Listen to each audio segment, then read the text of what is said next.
सिंधुदुर्ग येथील राजकोट येथे उभारण्यात आलेला पूर्णाकृती छत्रपती शिवाजी महाराजांचा पुतळा कोसळल्याची घटना घडली होती। या पुतळ्याचा शिल्पकार जयदीप आपटे याला कल्याण येथून अटक करण्यात आली। सिंधुदुर्ग राजकोट येथील छत्रपती शिवाजी महाराजांचा पुतळा कोसळल्यानंतर जनमानसात संतप्त लाट उसळली। या घटनेनंतर पुतळ्याचा शिल्पकार जयदीप आपटे याला अटक करण्यात यावी अशी मागणी करण्यात आली होती।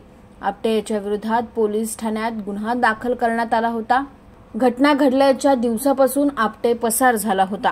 आपटे याच्या अटकेसाठी पोलिसांनी विविध तपास पथके तयार केली होती। सूत्रांच्या हस्ते बाजारपेठ पोलिसांना अशी माहिती मिळाली की आपटे हा त्यांच्या कुटुंबियांना भेटण्यासाठी कल्याणमधील बाजारपेठ येथील घरी येणार आहे। पोलिसांनी आपटेला त्याच्या घरी येतानाच अटक केली। आपटेला अटक करून तात्काळ पोलीस उपायुक्त सचिन गुंजाळ यांच्या कार्यालयात हजर केले आहे। पोलिसांकडून त्याची पुढील चौकशी सुरू करण्यात आली आहे।